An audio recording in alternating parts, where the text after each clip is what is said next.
최적의 산업 인프라, 편리한 교통 인프라, 대표 2차전지 클러스터, 미래형 신산업, 해안관광의 중심지, 살기 좋은 정주 환경, 미래를 여는 투자 중심지, 광양만권 경제 자유구역.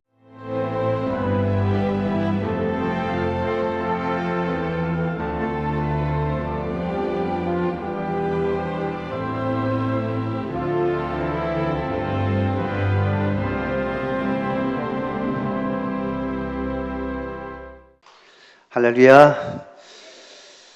벌써 반년이 지났습니다. 오늘 말씀을 통해서 은혜의 반년 감사하라 라고 하는 제목으로 함께 나누려고 합니다. 우리가 잘 아는 한경직 목사님이 목회를 할 때 교인 중에 감사 할아버지라고 하는 분이 계셨다고 합니다. 이 할아버지는 무슨 일이 있어도 감사합니다 라고 하는 말을 달고 다녔다고 합니다. 하루는 할아버지가 장에서 고기 한 근을 사서 집으로 돌아가는데 그만 돌부리에 부딪혀서 넘어지게 되었습니다. 설상가상으로 어디선가 나타난 개가 땅에 떨어진 고기를 물고서 도망을 갔습니다. 이 모습을 본 마을 사람들은 아무리 감사하는 할아버지이지만 이번에는 감사치 못할 것이다 예상을 했습니다. 그런데 어떻게 되었을까요? 감사하지 않았다면 제가 이 예화를 들지 않았겠죠. 역시나 다를까 감사 할아버지는 하나님 감사합니다 라고 외쳤다고 합니다. 이 모습을 보고 한 청년이 이상하게 여겨서 도대체 무엇이 그리 감사합니까? 하고 할아버지에게 물었죠. 그랬더니 할아버지가 이렇게 대답을 했다고 합니다. 고기는 잃어버렸지만 입맛은 그대로 있지 않은가. 고기는 또 사면 그만이지만 입맛이 없으면 아무리 고기가 많아도 먹지를 못한다네 라고 하면서 감사했다고 합니다.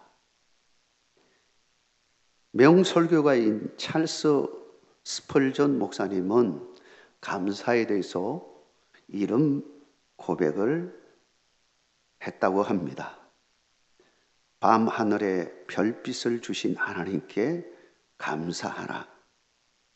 달빛을 주실 것이다.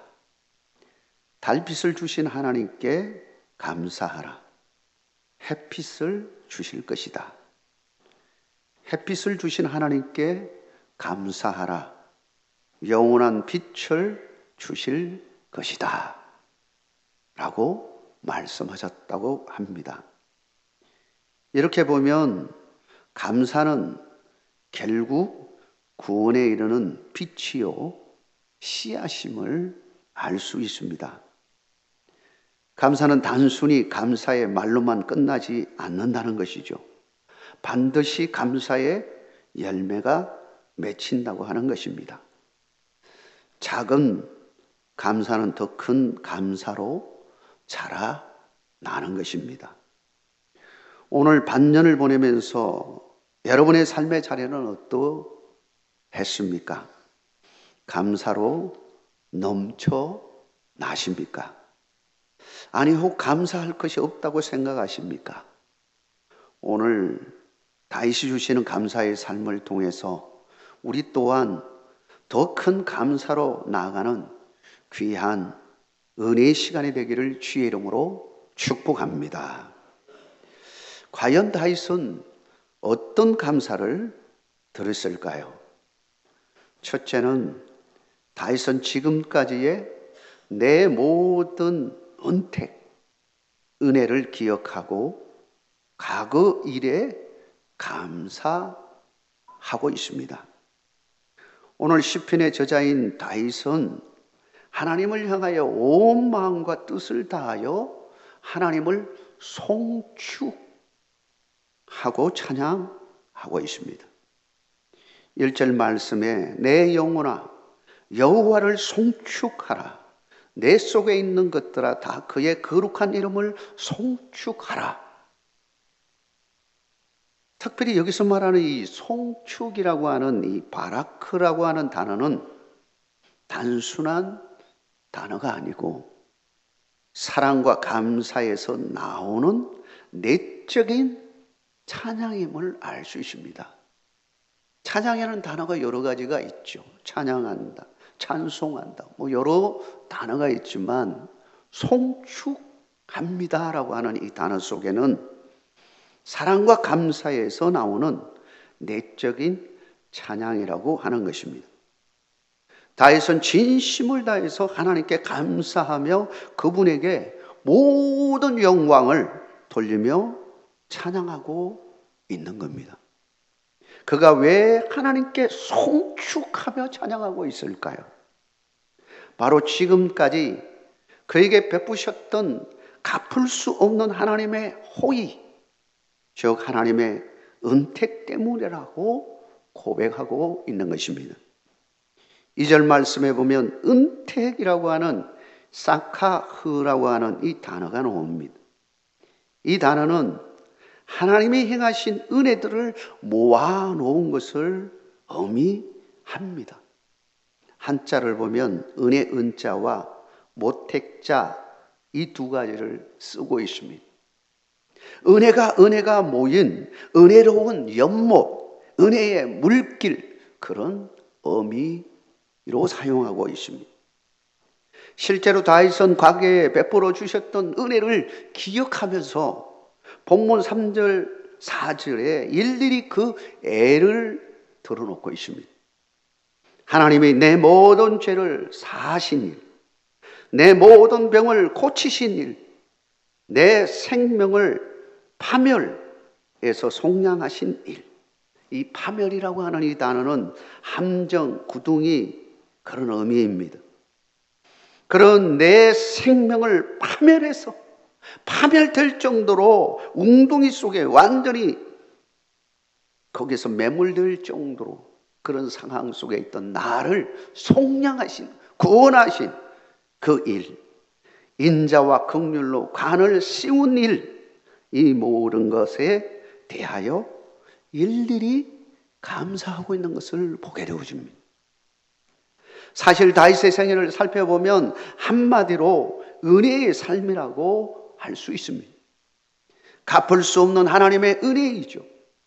우리가 잘 아는 복음 찬송 가수이신 박종호 장로님 여러분 아실 것입니다. 우리 교회에 와서 찬양도 하셨습니다. 하나님의 은혜라는 찬양이 정말 깊은 울림을 주는 찬양이죠. 한량없는 은혜, 갚을 길 없는 은혜, 내 삶을 애워싸는 하나님의 은혜, 나 주저함 없이 그 땅을 밟음도 나를 붙드시는 하나님의 은혜라고 하는 찬양으로 올려드리고 찬양할 때 우리의 심금을 울린 적이 있었습니다. 실제로 그가 암과 투병하고 나음을 입지 않았다면 아마도 그의 찬양은 생명력 있게 감동적인 찬양이 지금처럼 되지는 않았으리라 생각이 들어집니다. 그러나 그가 암이 걸리고 치료 과정 속에서 주셨던 하나님의 은혜를 누린 후에 그 찬양이 더 깊이 있는 영감적인 찬양으로 나아간 것을 보게 되어집니다. 사랑하는 성도 여러분, 우리도 금년 한 해 지금까지 베푸셨던 은혜를 기억하고 구체적으로 감사할 수 있는 여러분 되시길 주의 이름으로 축원합니다. 아리스토텔레스는 행복은 감사하는 자의 것이라고 했습니다. 우리 그리스도인들이 진정 누릴 수 있는 행복은 범사에 감사하는 삶에 있는 겁니다. 데살로니가 5장 18절에 무엇이라고 말씀하고 있습니까? 범사에 감사라. 이것이 그리스도 예수 안에서 너희를 향하신 하나님의 뜻이니라 말하고 있습니다. 앞에서 보았던 감사 할아버지처럼 어떤 상황에 펼쳐진다고 해도 감사와 동행함으로 하나님이 주시는 복과 행복을 누리시는 성도의 삶이 되기를 주의 이름으로 축원합니다. 두 번째로 다이션 하나님께 내 소원을 만족케 하시는 현재의 삶에 감사하고 있습니다. 본문 5절에 보면 좋은 것으로 네 소원을 만족하게 하사 네 청춘을 독수리같이 새롭게 하시는도다 말씀하고 있습니다. 다윗은 과거를 기억하고 감사하면서 또한 현재의 삶에 감사하고 있습니다. 과거에 행하신 삶을 잘 기억하고 감사하는 사람은 현재의 삶에서도 감사하며 살아갈 수가 있습니다. 왜냐하면 과거를 뒤돌아보면 모든 것이 하나님의 작품이요 은혜였음을 보기 때문인 겁니다. 내게 주어진 모든 것이 가장 선하고 내게 꼭 필요한 것들을 주셨다고 고백하지 않을 수가 없는 겁니다. 그러므로 현 삶에도 그렇게 될 줄 믿고 감사할 수 있을 뿐만 아니라 위로와 힘과 능력을 얻게 되어지는 것입니다. 우리는 확신해야 합니다. 하나님이 행하신 일에 실수가 없으며 내게 가장 좋은 것, 꼭 필요한 것을 주시는 분임을 확신한다면 우리가 그 어떠한 상황에 지금 처해 있다고 해도 불평하거나 불안해하지 않을 것입니다. 우리는 하나님에 대한 확고한 믿음을 가질 때 하나님께 진심 어린 감사를 할 수가 있는 것입니다. 하나님은 완전하시며 실수가 없으신 분임을 여러분은 믿으십니까? 과연 우리 하나님은 어떤 분이실까요? 신명기 32장 4절에 이렇게 말씀하고 있습니다.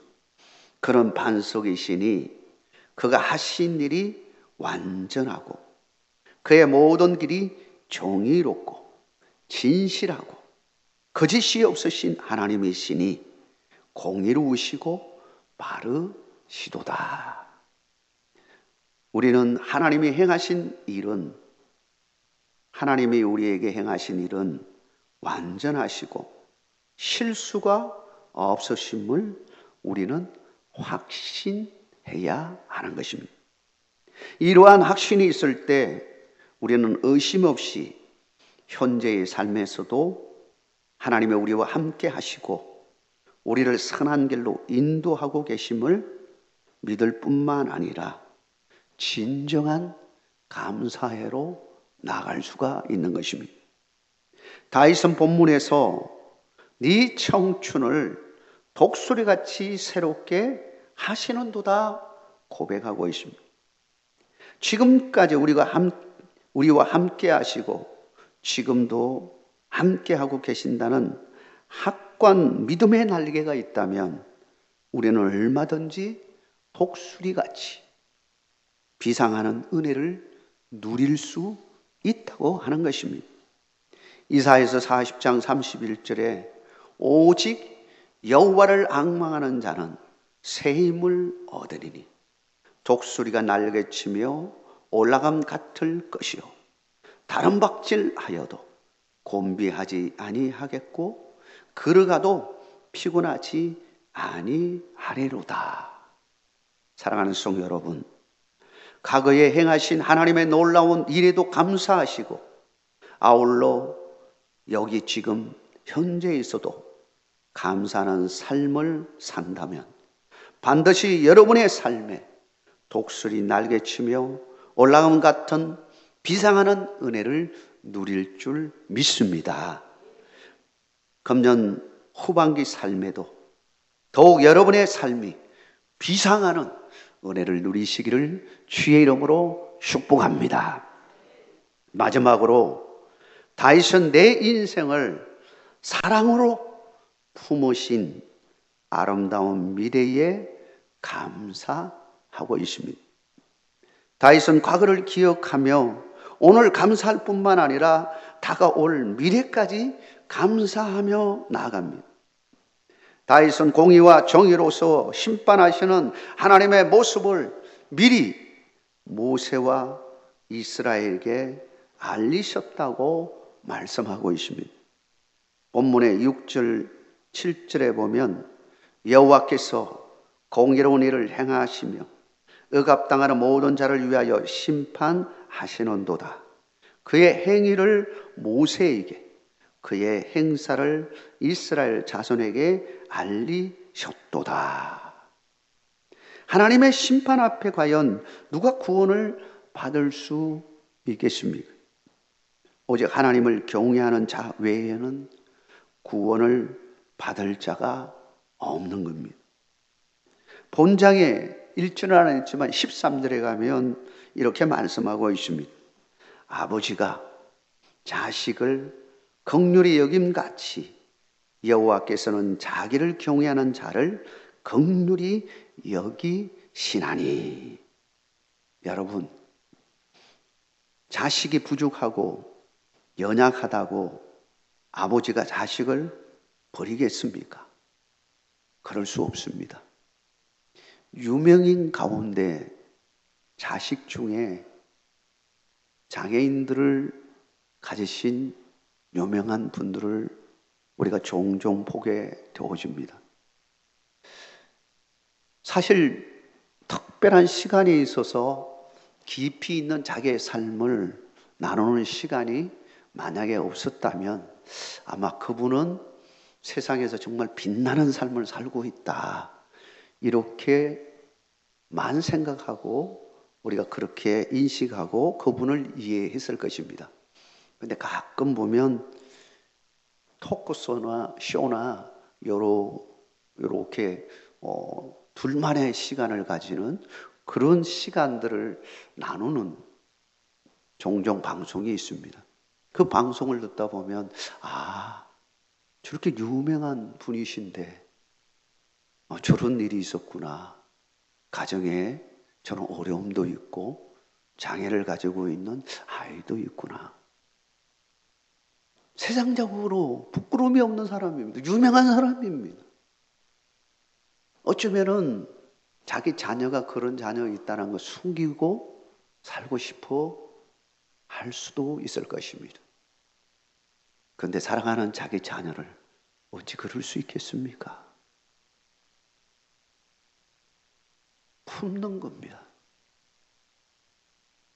비록 우리가 연약하고 부족하여 실수하고 죄를 범할지라도 하나님은 그의 자녀된 우리에게 노하기를 더디하시며 긍휼과 사랑을 베푸시며 궁극적으로 구원에 이르게 하시는 것입니다.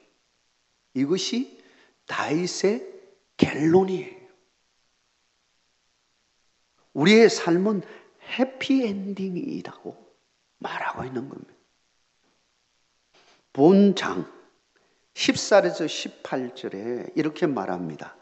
이는 그가 우리의 체질을 아시며 우리가 단지 먼지뿐임을 기억하심이로다.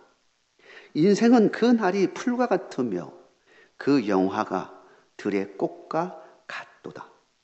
이것은 바람이 지나가면 없어지나니 그 있던 자리도 다시 알지 못하거니와 여호와의 인자하심은 자기를 경외하는 자에게 영원부터 영원까지 이르며 그의 의는 자손의 자손에게 이르리니 곧 그의 언약을 지키고 그의 법도를 기억하여 행하는 자에게로라.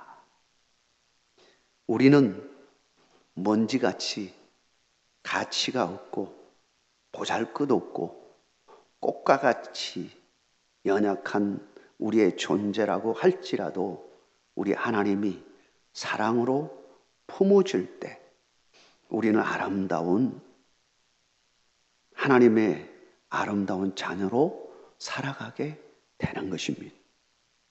이 말씀을 묵상하면서 새벽 기도 후에 저는 가끔 해롱천을 천천히 이렇게 산책을 합니다. 사모와 함께 해롱천을 따라서 쭉 이렇게, 그러면 수많은 들풀들을 만나게 됩니다. 어쩌면은 잡초라고 할 수 있죠. 가다가 어떤 날은 발걸음이 멈춥니다. 그러면서 그것들을 보면서 나태주 시인이 쓴 꽃밭에서라고 하는 시가 떠올려집니다. 여러분, 그 시를 여러분 아실 겁니다. 뽑으려 하니 모두가 잡초였지만 품으려 하니 모두가 꽃이었다. 뽑으려 하니 모두가 잡초였지만 품으려 하니 모두가 꽃이었다. 정말 짧은 시에, 근데 굉장히 함축되어 있는 시에,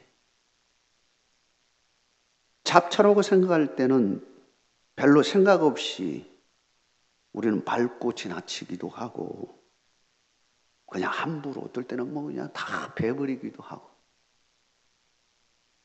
근데 꽃이라고 생각할 때 발이 멈춥니다.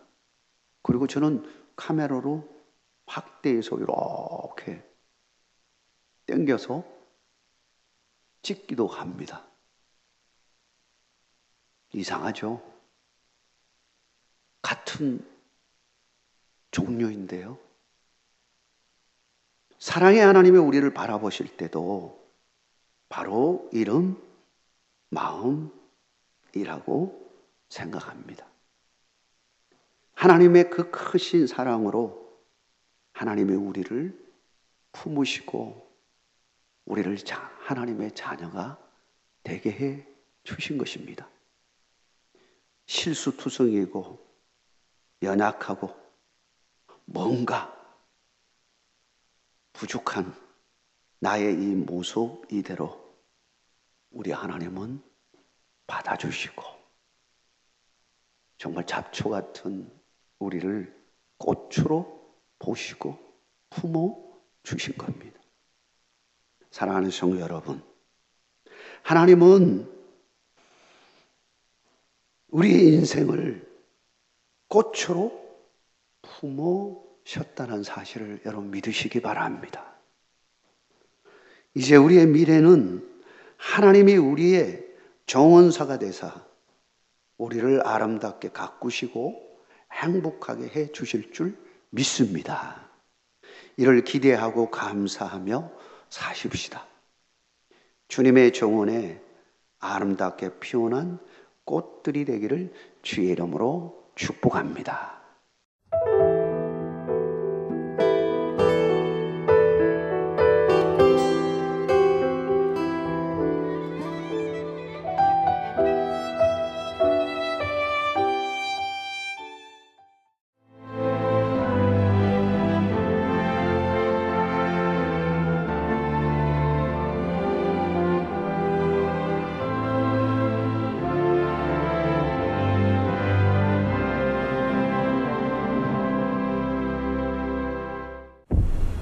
최적의 산업 인프라, 편리한 교통 인프라, 대표 2차전지 클러스터, 미래형 신산업, 해안관광의 중심지, 살기 좋은 정주 환경, 미래를 여는 투자 중심지, 광양만권 경제 자유구역.